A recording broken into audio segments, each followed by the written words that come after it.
is The Opinions, a show that brings you a mix of voices from New York Times Opinion. You've heard the news. Here's what to make of it.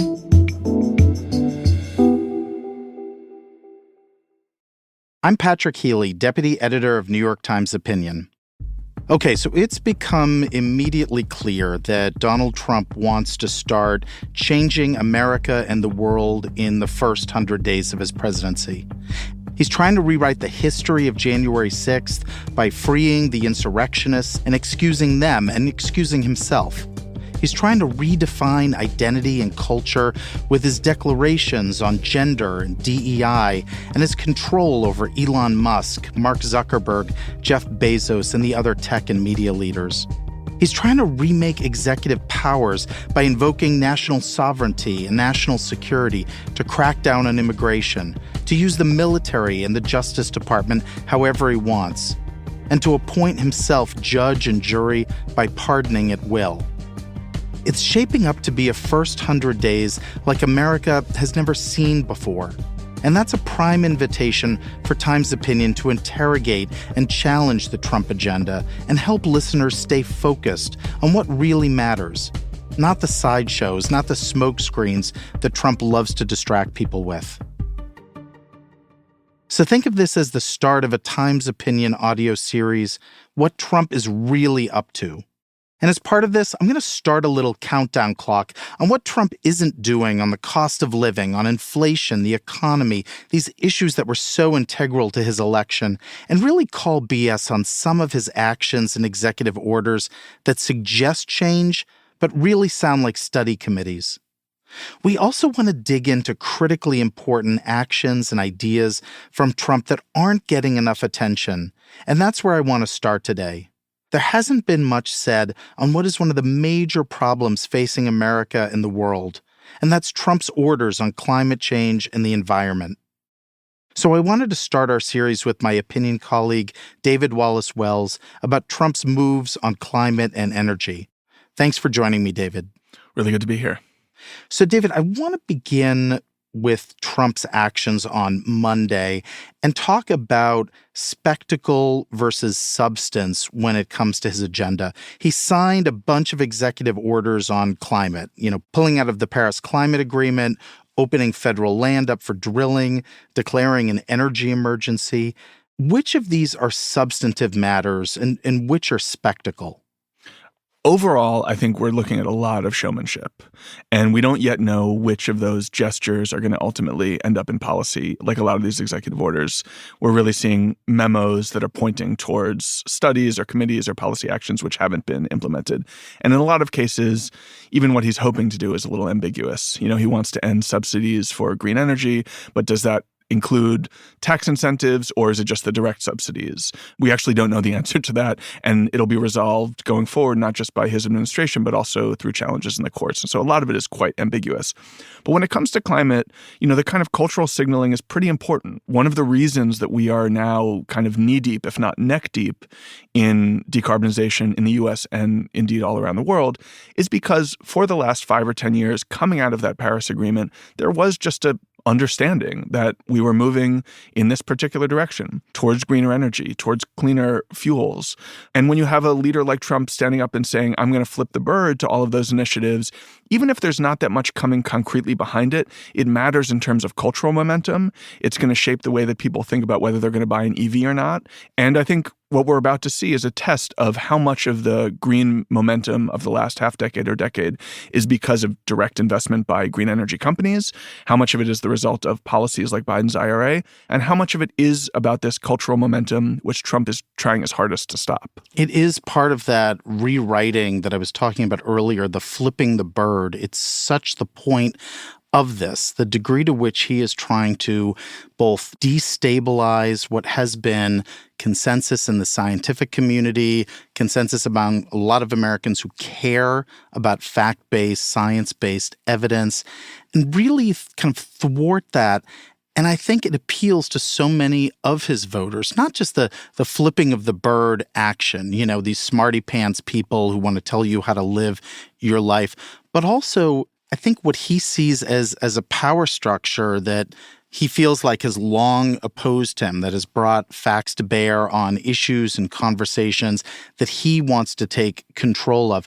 I am wondering, David, on the EV point, this has been so central to both climate policy in America, but also I think early attempts to rethink and remake different industries in America.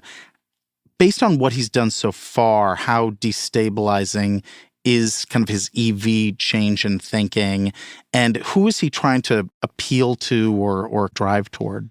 I mean, for me, the key question is whether this tax incentive survives or not. So it's a $7,500 tax incentive, which is significant, especially when you're looking at the lower end of the market for American-made cars. And whether his call to ban subsidies includes that or not is the most material question here.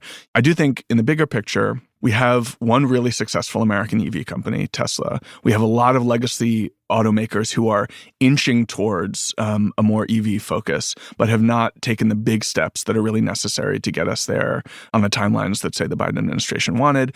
And we've seen from a lot of those car makers over the last couple of years, some of them have directly walked back their promises to ramp up EV production. Others have just been really tentative about making new plans, partly because of uncertainty about the political environment and partly because of uncertainty about tariffs and the competition from China. And over this period, the last 5 years, really since the pandemic started, China has, in addition to really rolling out a huge boom in solar tech, has also really revolutionized the global EV landscape. They are now the dominant force for electric vehicles in the world, and they're really good cars, which are much cheaper than the American equivalents.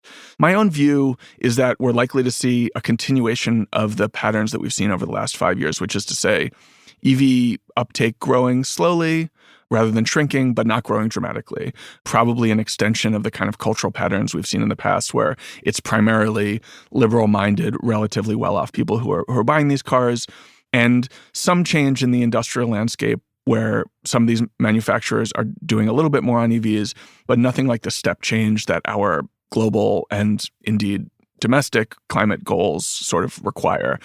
And I think that's a pretty good synecdoche for the Trump program in general. I don't think we're going to be rolling back to American energy policy of 2017, certainly not of 2009. I think we're going to be continuing to roll out wind and solar, especially in red and purple places. It's just going to slow our progress going forward. David, Trump is such a showman, and part of his showmanship is a real understanding about timing. And I'm curious why you think he came so fast out of the gate, just on day one and day two, looking at energy and climate issues.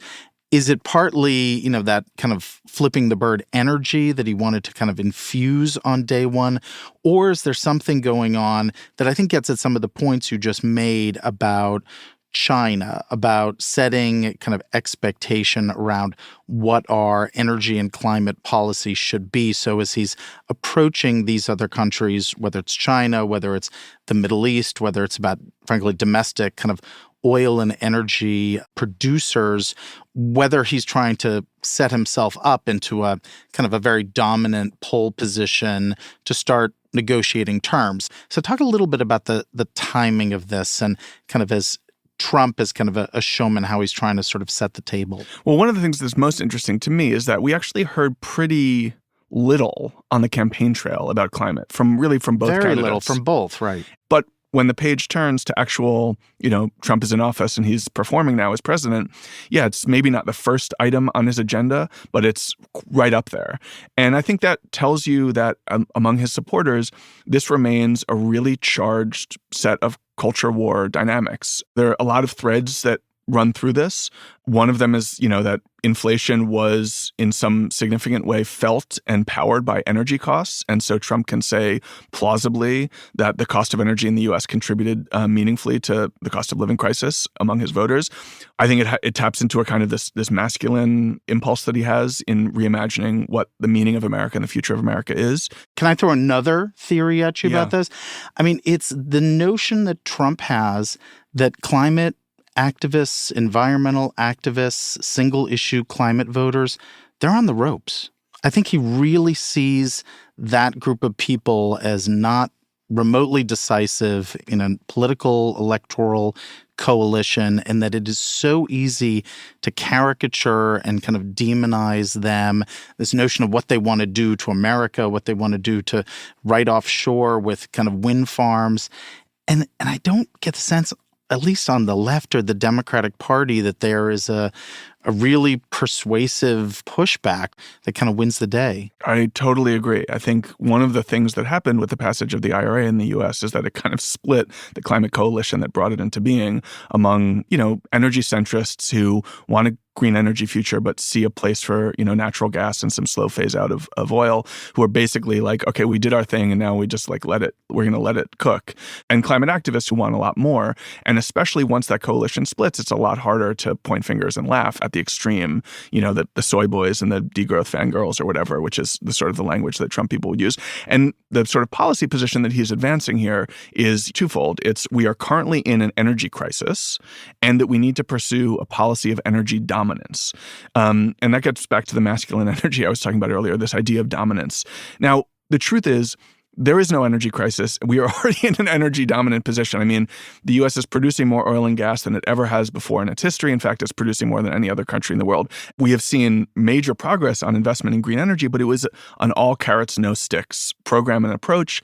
And so the Trumpist and right-wing attacks on this energy question, I think, are really, disingenuous and poorly informed. Disingenuous, David, but it's like big lie after big lie after big lie. But it works. It works. I mean, Trump is able to see the culture in America and the ability to control and manipulate both human behavior and public opinion for a vast number of Americans. It's a sense of, I want to marginalize this group, this group, this group, these activists, this sector, and I know how to do it in kind of a concerted way. And I just find myself wondering, are there policy solutions or leaders, or maybe just simply, a ticking clock of crisis that might force his hand? And I got to say, he was going to L.A. on Friday to see the wildfires, and I do wonder on that crisis point if there are just natural disasters that may be the thing that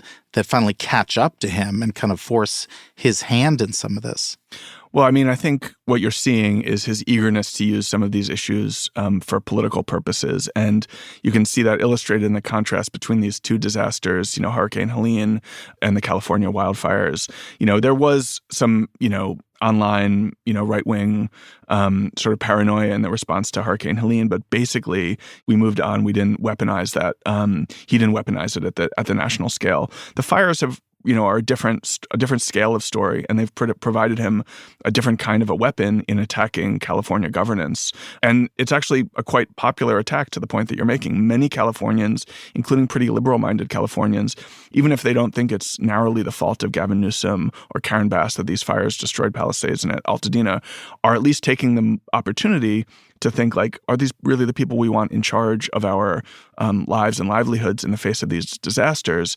And we'll see how that all shakes out. But I think that the opportunity here to try to put a positive spin on it is the one that you are pointing towards, which is you see a lot of conservatives in California and nationally looking at the fires and saying very emphatically, much more should have been done by government to protect the people of California from this risk. Now, that's not exactly the same as acknowledging the climate contributions to the problem, but it represents an acknowledgement that there is a real problem here that needs to be addressed, and more importantly, more strikingly, that it should be addressed by public action and public leaders. And that is just not something that we've really seen from Republicans or Donald Trump in the past when it comes to natural disasters of this kind. It may represent a turning point. We'll see how it all shakes out. But it is possible right now to see the right-wing rage about the human contributions to the wildfire destruction in California, which is horrifyingly large, to see that rage as a sort of inflection point past which we no longer continue to believe that we're invulnerable and instead insist that more be done on the adaptation and resilience side by proactive government investment to protect one another in the face of new risks. I don't know, man. I don't know about proactive with Trump. I mean, I just think his argument is destabilize. I think you're exactly right about the question of how does this shake out, but I think for him, it shakes out only in the sense of like, how can I undercut as many people as possible? Tragedy be damned. How do I go after my political opponents to get them to bend the knee kind of as much as possible and to take control of a narrative of, Trump's favorite line is, I alone can fix this. And I think we're going to see that in L.A. But I find myself— say his real favorite line is like, I am your voice. He loves I am your voice. He loves I am your retribution. But he's got like a top 100. But I just wonder when he goes to L.A., what we're going to see in terms of any kind of proactive ideas, to your point, or whether it's simply going to be a messaging trip. I am the strong leader. I alone can fix this. Yeah, I mean, what I would bet on is that it's a messaging trip, quite negative, quite full of personal attacks. But if what he does is say, we should have been doing more in terms of building codes, we should have been doing more in terms of funding the fire department, building fire breaks, doing some fuel thinning in the Santa Monica Mountains, even if he's invoking those programs in order to attack the relevant Democratic leaders, and even if he himself does very little to nothing to make those changes happen, the fact that he's allowing and even inviting conservatives to support that kind of action may make a positive break in terms of the national, mood when it comes to climate adaptation. That's what I'm going to be watching for on Friday, because if he does any of the things that you're talking about, I'd be somewhat impressed if he's really sort of pushing at least both parties, especially kind of the libertarians in California in his own party, to say, look, government has a role in crises. We may not want EV stations and wind farms kind of all around the country, but, and this is a guy who never met a deficit he didn't like, I'm going to spend or I'm going to take action to do that. I mean, what fascinates me in a big picture way about him is that I think he's very focused on resources. I think that the Greenland play is sort of an obsession of his. And one thing we may just hear more and more is the sense that America doesn't have a climate crisis. It has a resource crisis. And where can I go in America or around the world to grab? And again, I think that rewriting of the narrative about what America is and what America needs is one of his major projects, to get people, if not to believe what he's saying, to at least sort of wonder, does he have a point? I mean, I'm really curious, what's your sense of kind of a bigger theory of the case in terms of Trump and his relationship to power, or Trump and how he executes power? I think you did a pretty good summary. I think he is essentially a mercenary, acquisitive person who understands in a mercantilist way that the job of a president is to accumulate wealth and power on behalf of his people at any cost and using any strategy to achieve that. One of the things that's interesting about this dynamic is that really since the pandemic, as the kind of Cold War with China heated up, the U.S. has effectively made a big bet on AI as the future of the global economy. China made a really big bet on green tech and hard tech. And one of the things that we're starting to see, I think, as the Trump second term comes into focus, is that he is actually interested in doing some of the things that Joe Biden was trying to do too, revitalizing the industrial sector, not betting entirely on AI, but figuring out how to source, critical minerals, in part for green energy, how to find new opportunities for drilling, in federal lands as well. So it's not a pure positive sum game for climate advocates. But one of the things that may ultimately prove a kind of a silver lining in the executive action onslaught on his day one was that he did, draw a red circle around these permitting problems, which have frustrated and angered people both on the dirty energy side and the clean energy side now for a number of years. And if it is true that among all the things that Trump is doing on climate, he achieves some dramatic reform on permitting, who knows, it may well be that effect on how quickly we can electrify our energy systems may even outweigh some of the bad stuff that he's going to do through drilling. I'm not sure how that math will ultimately shake out, and I don't want to sound too optimistic, but if he is in a position where he's just like, I want more and more and more, on some level, the more and more and more, all of the above energy strategy was Joe Biden's, it was Barack Obama's, and you can see a kind of a continuity there if you squint.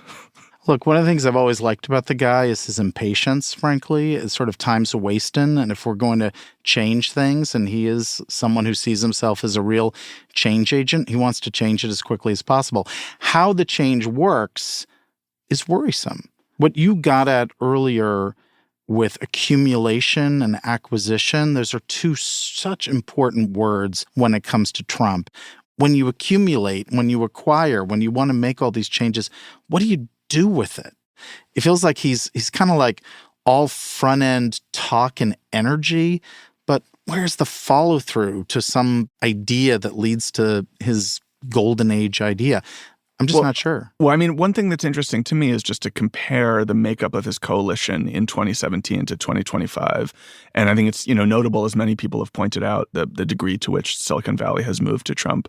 It really is the case that in 2017, his coalition seemed dominated by working class discontents, that those were his voters. Like, he had the petite bourgeois, car dealer too, but it was not an oligarchy that brought him into power. In fact, all of these people who showed up as inauguration and paid $1 million were outspoken critics of his not all that long ago. Elon Musk himself, when Trump pulled out of the Paris Accord last time, publicly protested and said this is a mistake. And now they're all on board. So he has moved from a coalition of the discontented working class, representing, a complaint with the American establishment, but one that implied a sort of class-based redistribution of power to the poor. He's moved from that to one in which he's basically representing an alliance of the very rich and the working class against the professional managerial class, against the educated elites, the middle managers, who are resented both by the owners of companies and by their workers simultaneously. And how that changes what his ultimate goal is, I think it's actually quite clear. This is meant to be a rule by and for the oligarchs. I think on some level, the American public is likely to, respond with revulsion to an outright rule by these billionaires. But Trump has committed in many ways through the campaign and in his first days in office to giving those people access and power, not just as wealthy people who've always been powerful in American politics, but in a new sort of way. Elon Musk will have a staff of 20 people in the White House. All of these people are going to have direct lines to Trump himself. It is a new era. And, you spoke earlier about how little resistance you see on the American left on the climate front. It worries me just as much to see how little resistance we're seeing on the sort of income inequality and wealth and power front. I think that is just as dark, just as worrying, and maybe considerably more central to the way that Trump tries to navigate his second term than the climate or anti-climate policies that he implements. David, I want to thank you so much for coming on. I'm grateful. Thanks for having me.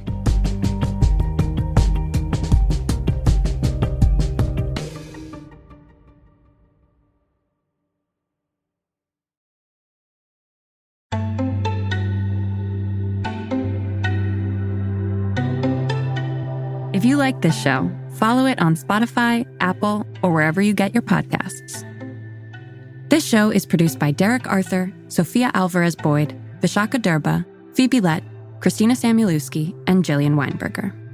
It's edited by Kari Pitkin, Allison Bruzek, and Annie Rose Strasser. Engineering, mixing, and original music by Isaac Jones, Sonia Herrero, Pat McCusker, Carol Saburo, and Afim Shapiro. Additional music by Amin Sahota. The fact-check team is Kate Sinclair, Mary Marge Locker, and Michelle Harris. Audience strategy by Shannon Busta, Christina Samuelewski, and Adrian Rivera. The executive producer of Times Opinion Audio is Annie Rose Strasser.